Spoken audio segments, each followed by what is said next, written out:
Pessoal, o podcast de hoje é sobre física computacional e a nossa convidada é a Júlia Marcolan. A Júlia é bacharel em física com ênfase em física computacional pela UFF de Volta Redonda e atualmente é mestranda na USP de São Carlos, onde trabalha no desenvolvimento de um software para ressonância magnética. Oi, prazer. Obrigada por ter aceitado o convite. Eu sou a Yolanda e eu sou membro do PET. Eu vou começar com algumas perguntas de cara, assim. Primeiro, a gente queria saber como é que foi a tua trajetória, desde a decisão de estudar física até chegar no mestrado. E A minha história, ela começa bem cedo, na verdade. Eu sempre estudei em colégio público, né? A grande maioria, a grande maior parte da minha vida, estudei em colégio público. Só fui para o colégio particular no ensino médio porque eu consegui uma bolsa de estudos. Mas esse colégio público que eu estudava era um colégio municipal da minha cidade, o Colégio Paulo Basílio de Oliveira. E ele era um colégio muito bom. Era um colégio em que as pessoas estavam ali e realmente queriam fazer, tinham o intuito de fazer uma educação de qualidade pública. E um dos meus professores, quando eu ainda estava no nono ano do ensino fundamental, ele teve essa ideia de começar um pequeno laboratório de ciências dentro do colégio. Então, a minha turma foi a turma que ajudou ele nos experimentos iniciais desse laboratório e a escrever, sabe, os roteiros desses experimentos. E hoje, dessa iniciativa dele, surgiu o Minicense, que é o Museu de Ciência Interativa do Sul Fluminense, que é um museu que vai de escola em escola na minha cidade levando esses experimentos. E eu acho que foi aí que eu percebi que eu queria ser cientista. Eu não sabia ainda o que era física, ou que eu queria ser física, ou matemática, ou química, mas foi aí que eu descobri que fazer ciência era legal, era divertido, e que essa era uma das coisas que eu queria fazer assim na minha vida. Bom, aí, continuando isso, eu fui para o ensino médio, estudei num colégio muito bom também, com bolsa. E por um tempo eu achei que eu queria fazer engenharia, porque por causa do nome, porque todo mundo fazia, e era isso. Mas acabou que eu tive um professor de física muito bom no terceiro ano do ensino fundamental, do ensino médio, desculpa. E aí eu percebi que realmente que eu gostava daquilo, sabe? Era uma coisa de louco. Eu gostava de ficar discutindo as coisas com ele, não só para fazer as minhas tarefas, eu gostava de perguntar muito. E foi aí que eu decidi fazer física. E assim, a minha família, ela nunca, vou dizer assim, a gente nunca passou nenhuma necessidade, mas a minha família também nunca foi rica. Então a minha mãe, ela não tinha condição de me bancar estudando fora, sabe? Numa cidade fora. E eu tive a sorte de ter um interesse por física, e na cidade vizinha, que era Volta Redonda, tinha a UF, que tinha física computacional. Então, assim, o computacional, a princípio, ele só veio como um. Vai ter que ser o computacional, sabe? Eu nem queria muito. E graças a Deus eu me adaptei muito à física computacional. Hoje eu gosto muito da parte computacional, tanto quanto eu gosto da física. Então, assim, foi aí que começou. Aí eu entrei na graduação, na física com ênfase em física computacional em Volta Redonda. Passei um tempo ainda achando que eu não gostava da computação, até que me apaixonei pela computação. Comecei a ver coisas. Eu lembro do dia que eu falei, nossa, isso é muito legal. Foi um dia que eu fiz uma simulação do atrator de Lorentz em uma das minhas disciplinas computacionais. E foi eu esse adoro essa dia que eu simulação. vi. É linda, né? Foi esse dia que eu vi e que eu falei, nossa, não, pera, isso aqui é muito legal. Olha só a quantidade de coisas que eu posso fazer só porque eu sei computação, sabe? Então, eu acho que esse é o começo da minha história.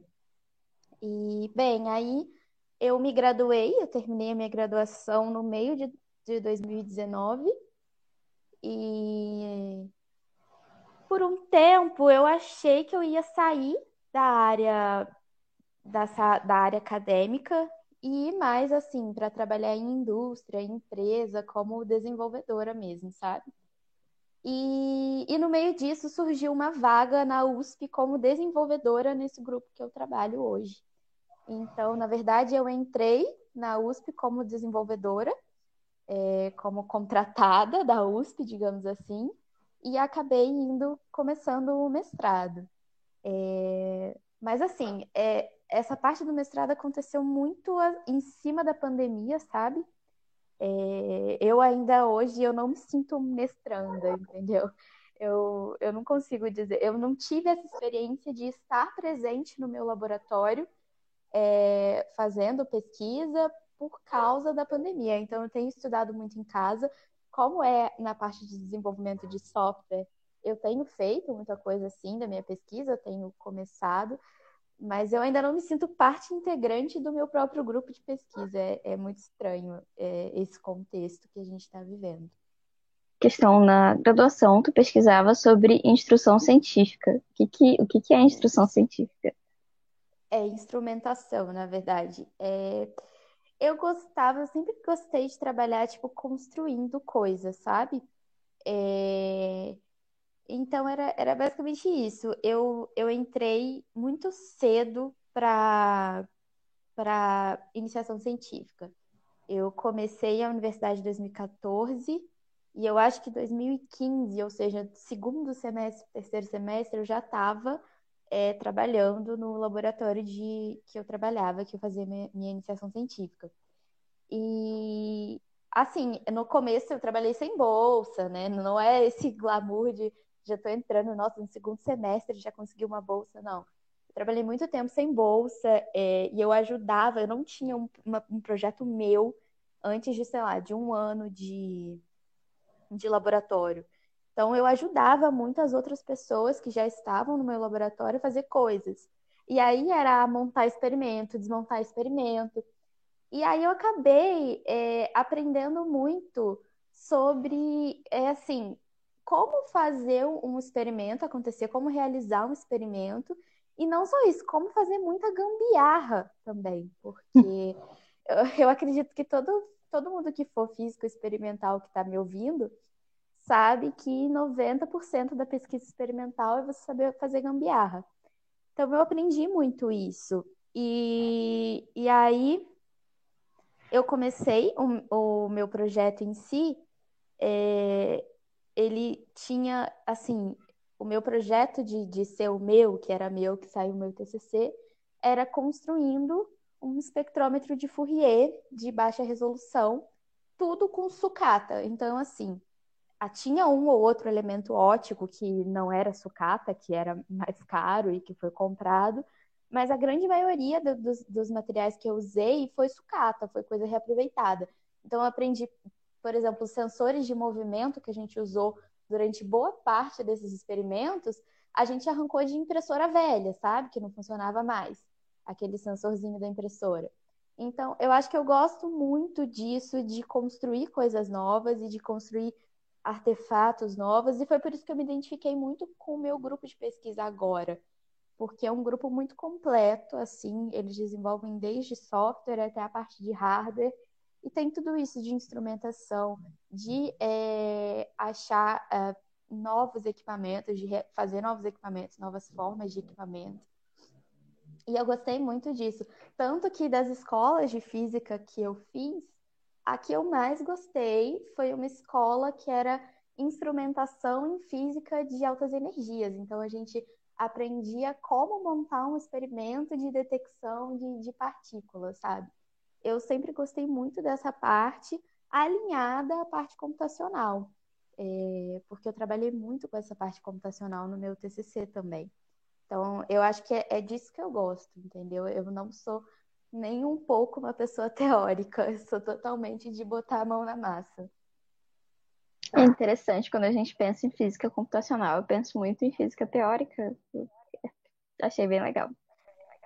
Então, essa é uma discussão, na verdade, bem interessante, porque o meu ex-orientador, ele sempre falava assim que. Ai, deixa eu lembrar a expressão correta. que a gente estava mostrando que física computacional não era só escovar bit.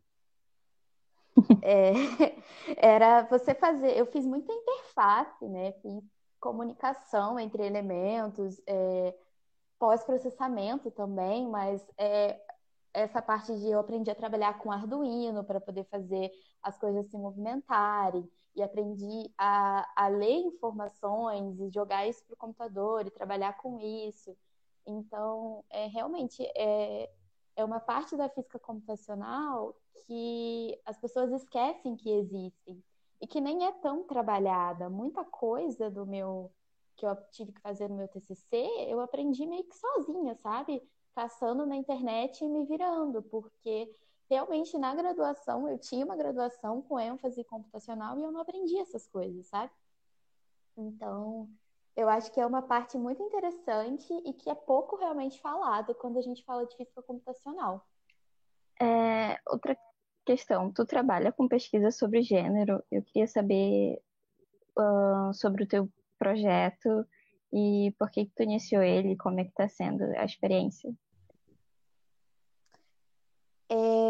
Olha, é o seguinte, essa questão de gênero é uma questão que tem muito tempo que eu penso sobre ela e tem mais de um ano, tem um ano e meio que eu realmente faço pesquisa no tema, né? Que eu acho que são duas coisas muito diferentes. Eu acho bom a gente deixar claro isso.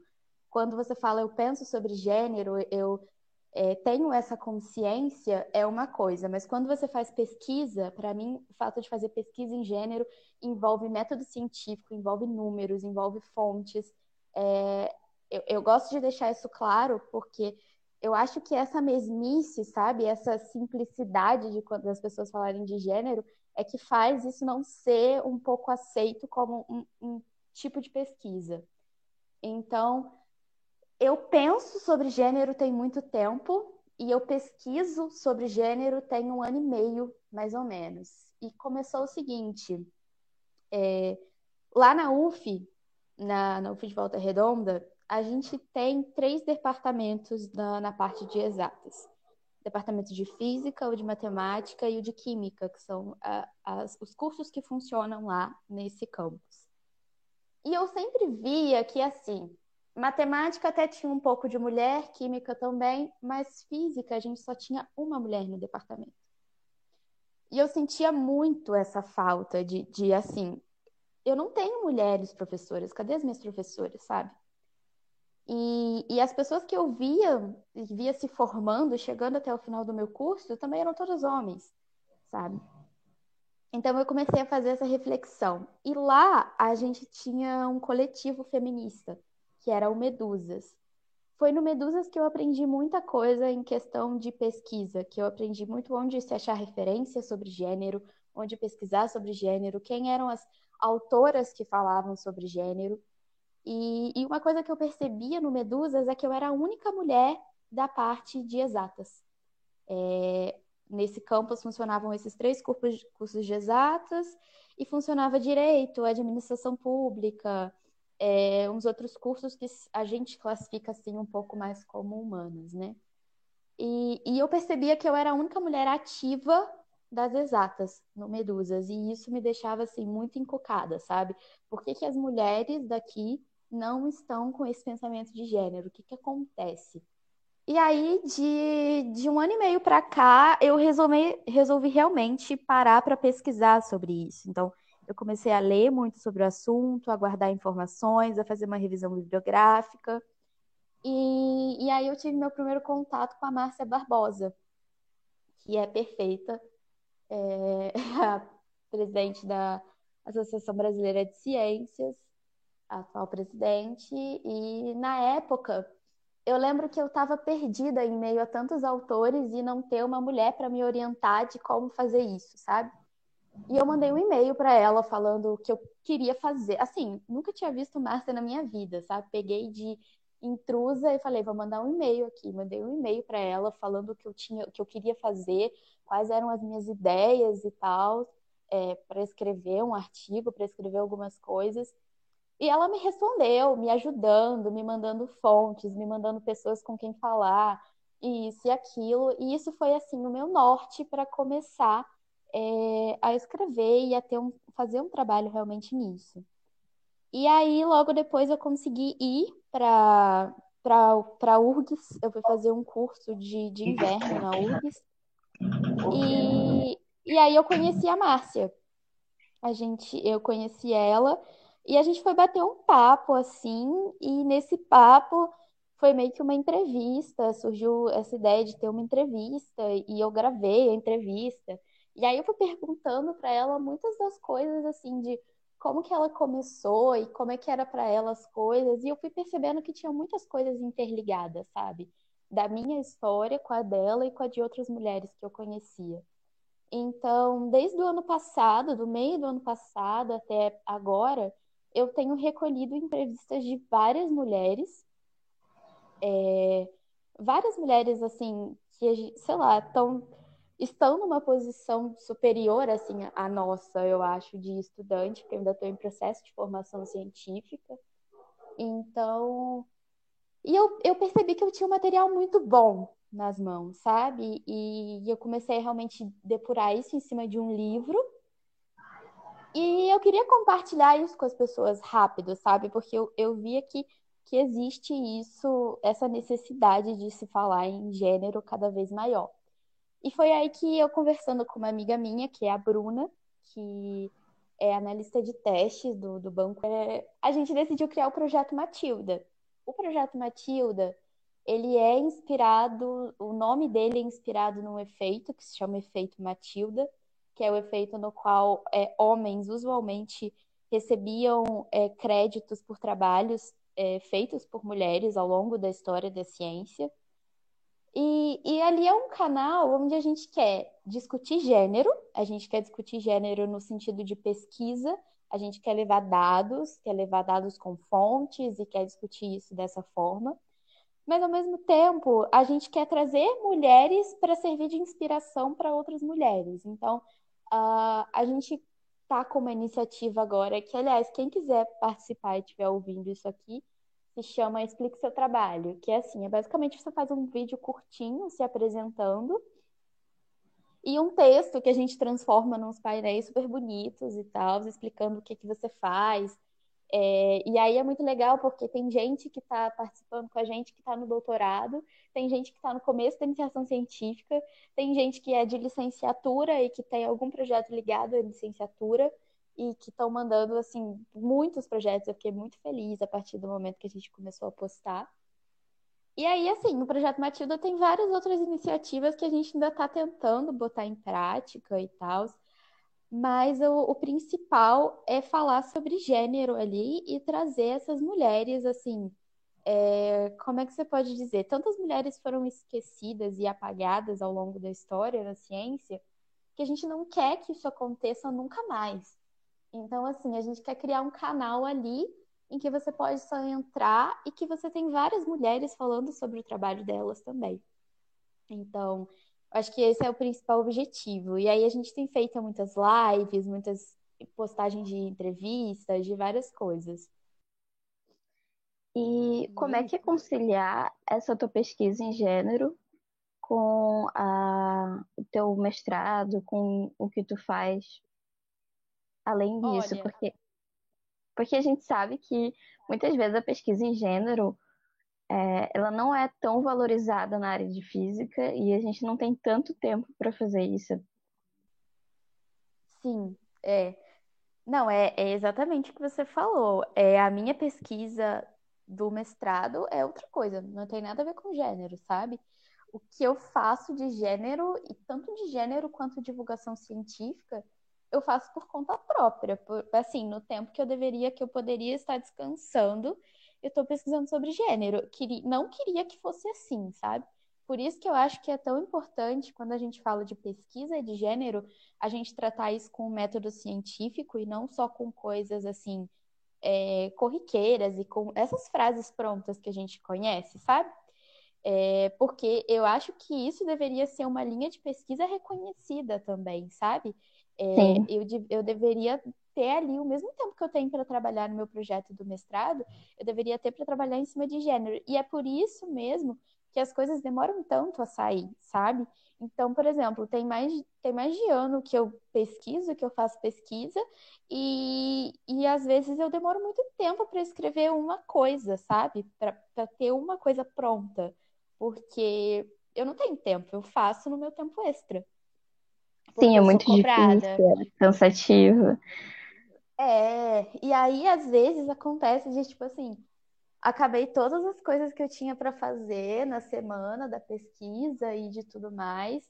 Tô morta de cansada e sábado à noite eu tô fazendo o quê? Tô lendo algum artigo sobre gênero, tô vendo fonte, tô escrevendo, tô fazendo coisa pro Matilda. Então, assim, desde que começou mesmo o Matilda, eu acho que eu não consegui descansar nenhum dia. Sempre tem alguma coisa acontecendo em paralelo ou pelo menos uma discussão de, tipo assim, minha e da Bruna de programação, do que a gente vai postar na próxima semana. E é bem complicado, sabe?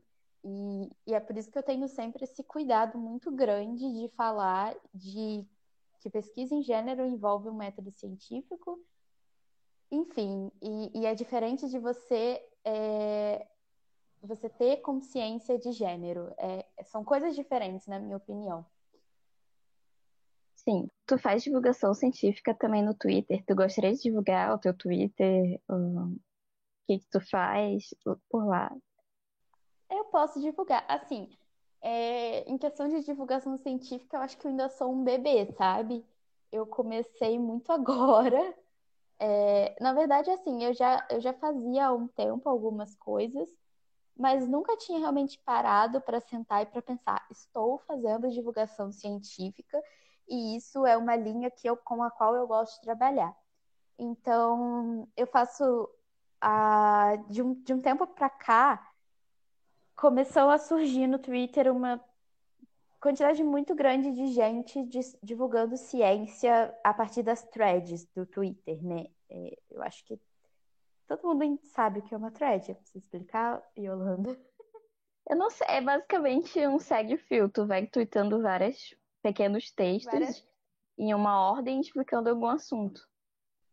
Pois Eu é. acho. E assim, o primeiro que surgiu foi a AstroThread, né? Tem uma hashtag para você usar nessas threads. E a primeira que surgiu foi a AstroThread com a Geisa e a Ana Carolina Posses. A Geisa Ponte e a Ana Carolina Posses. E elas fizeram um trabalho muito legal de divulgação de astronomia. E, e assim, a partir desse trabalho delas, muita gente se inspirou. Então, se você for no Twitter hoje, tem a Biothread BR, tem a AI, que é de inteligência artificial, tem a matemática, e tem vários outros projetos que surgiram inspirados assim. E eu, um tempo atrás, eu lancei a Física Thread BR, inspirada nesse projeto. E assim, eu lancei, eu falei, vamos fazer também, e fiz uma ou duas. E como assim, meu tempo é muito corrido, eu acabei por um tempo meio que não fazendo e esquecendo disso e tal. Só que uma coisa que tem me incomodado muito de um tempo para cá é a quantidade de pessoas que vem falando de física, mas não de física, falando isso de um jeito errado. Divulgando pseudociência a partir do que seria, assim, um embasamento físico, que não existe, que não é verdade. Então, isso tem me incomodado muito, a ponto de que eu fiquei com medo de as pessoas começarem a usar a Física Thread para isso, e de ter sido uma hashtag que, assim, eu coloquei, sabe? Eu joguei para roda. E aí eu fiz um perfil para Física Thread no Twitter, e nesse perfil, o que eu faço é primeiro incentivar as pessoas que usam a hashtag a sempre colocarem as fontes que elas estão usando e dar uma olhada, sabe, no que está sendo feito ali. Então, tipo, se você for no meu perfil, todas as threads que estão lá e que foram retweetadas ou compartilhadas por aquele perfil são threads que eu li e que eu vi que não tem nenhuma asneira sendo falada, sabe? Sim. Eu comecei a ter esse cuidado. E a fazer novamente threads também. Então eu tô tentando fazer assim, na atual circunstância de trabalho acumulado a qual eu me encontro, o que tá dando para fazer é uma a cada 15 dias. Eu tenho postado de 15 em 15 dias, então a minha última foi numa semana temática que a gente fez sobre quântica no cotidiano, e foi sobre imagens por ressonância magnética, que é o que eu trabalho no momento. Assim, bem simples, né? Só para entender por cima onde é que se encaixava a quântica naquilo. E tem uma galera legal fazendo lá, sabe? São dois projetos muito diferentes, o Física Thread BR e o projeto Matilda, né? No Física Thread a gente quer, o foco mesmo ali é falar com a pessoa leiga, a pessoa que tem curiosidade sobre física e que quer entender aquilo de uma forma simples e gosta dessas curiosidades. E no projeto Matilda, o nosso público, apesar dele ser bem diversificado, a gente começou a perceber isso. A gente tem meninas que estão entrando no ensino médio seguindo a gente e tem Ai, que pessoas que lindo. já estão no pós-doc. Pois é. E aí, lá o enfoque é outro, sabe? É mostrar que existem mulheres fazendo ciência e mostrar o que elas estão fazendo. Então, às vezes a gente não se preocupa muito com essa clareza para o leigo dentro do projeto Matilda, apesar disso ser uma preocupação agora que a gente viu que a gente tem um público muito jovem também. Então, são dois projetos um pouco diferentes, assim, com enfoques um pouco diferentes e que eu estou tentando colocar aí junto com a minha vida de acadêmica. E é isso. Ah, e tem o Da... último, deixa eu falar do último. Pode sim, eu ia só comentar, convidar pessoas para participar. Não, claro, podem participar tanto no projeto Matilda, é, assim, se você quiser ir lá, quiser ver. Eu queria deixar claro, assim, que a gente não é hater de homem, sabe? Tanto que ontem apareceu um cara para falar com a gente, propondo um projeto assim que cabia muito bem dentro do plano do projeto Matilda, e a gente topou. Então, assim, se você é homem, se você acha que você pode ajudar a gente ou que a gente pode te ajudar em alguma coisa, a gente é super aberta à conversa. E o último que eu ia falar é no último projeto que eu me enfiei, na verdade, que não é meu, eu só estou participando. Tem o Bruno Chagas, que também está no Twitter, e ele é pós-doc em computação quântica, e ele começou um grupo de divulgação científica de computação quântica. Então, é um grupo que, assim, a gente tem um canal no Discord, e a gente fala muito por lá de computação quântica, e que, assim, é o meu... Como é que eu posso dizer? A coisa que eu gosto de estudar quando eu tô com tempo livre. E agora a gente vai estar realmente querendo promover um evento online, né? Por causa da pandemia. A gente quer promover um evento. E aí, assim, vai ter uma série de palestras que são muito de divulgação mesmo.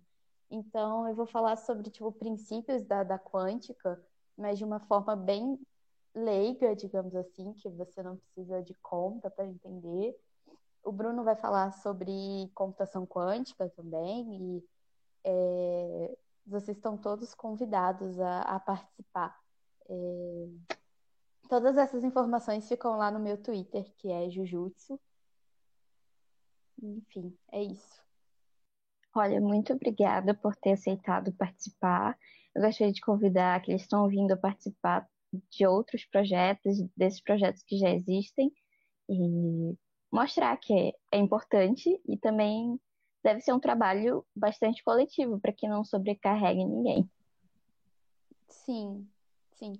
É muito importante que a gente faça divulgação científica e nem sempre o cientista ele tem tempo para trabalhar muito em cima daquilo.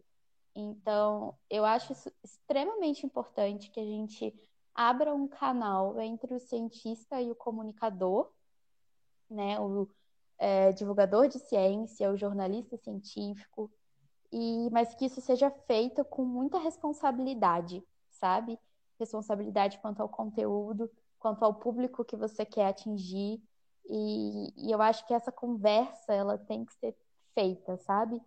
E, e é importante, muito importante isso. Então, se você é um cientista em formação, e se você tem um tempo para fazer divulgação científica, faça. Tá bom, muito obrigada por ter aceitado novamente. E é isso. Ok, eu que agradeço pelo convite. Eu fiquei muito feliz, assim, e de poder contar, sobre o meu trabalho, sobre as coisas que eu faço. E é isso, eu também estou disponível para qualquer outro convite, qualquer outra Pode conversa que deixar, a vocês gente vai queiram ter. convidar bastante. Então tá Obrigada. bom. Nada, obrigada a você.